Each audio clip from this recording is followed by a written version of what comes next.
आखिर क्यों एक कमजोर फटीचर से खूबसूरत राजकुमारी ने शादी करनी चाहिए, लेकिन वो ये नहीं जानती थी कि वो फटीचर राक्षसों के विनाश के लिए पैदा हुआ है। उस बच्चे को ऐसी मौत दो कि उसकी अस्थियां भी राख न बन पाएं। ये सुनकर सभा में खड़ा हुआ कपालधारी राक्षस, जिसके गले में 100 मानव खोपड़ियों की माला लटक रही थी, एक कदम आगे बढ़ा और काल दमन राक्षस से बोला, महाराज, वो बस एक दूध पीता बच्चा है। आप उस मामूली कीड़े से क्यों डर रहे हैं? हम तो ऐसे हजारों को रोज मसलते हैं। मंगोला ग्रह पर इंसानों और राक्षसों की भीषण लड़ाई के बाद राक्षसों की सभा जमी हुई थी। युद्ध में अपाहिज बने राक्षस खामोशी से बैठे हुए थे और अब उस बच्चे के पास दोबारा जाना मौत के मुंह में कदम रखने जैसा था।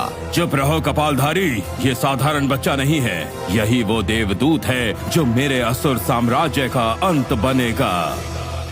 ये सुनते ही पूरा दरबार सिहर उठा, हंसी गायब थी, सिर्फ डर बचा था। काल दमन ने एक भयानक राक्षस की ओर इशारा किया, जाओ विनाशक, उस कीड़े को मसल कर राक्षस साम्राज्य को बचाओ। आदेश मिलते ही विनायक की हंसी सभा की दीवारों से टकराकर और भयावह हो गई। आज रात उस बच्चे का अंत तो होगा। उसकी खोपड़ी महाराज के सिंहासन के सामने टंगेगी, ताकि देवता भी कोई दूत भेजने से पहले देख ले राक्षसों का अंत का सपना देखने वालों का अंजाम क्या होता है। खूंखार विनाशक उस बच्चे को मारने के लिए निकल पड़ा।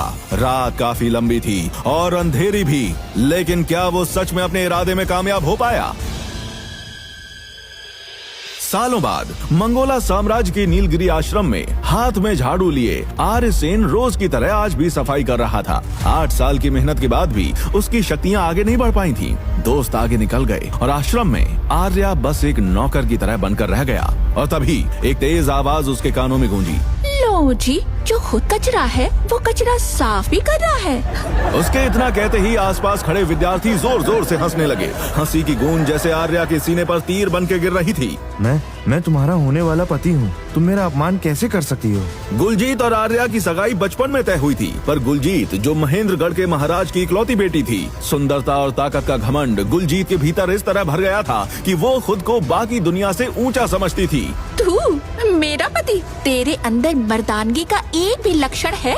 गुलजीत की ये बात आर्या के दिल को चुभ गई। किस्मत ही फूटी थी मेरी जो तुझ जैसे फटीचर से सगाई हुई। मैं 4थे स्तर की योद्धा हूँ और तू 18 का होकर भी बच्चे जितनी भी ताकत नहीं है। अगर तुम्हें मुझसे शादी नहीं करनी तो मत करो, लेकिन यूँ गैरों के सामने मेरा अपमान मत करो।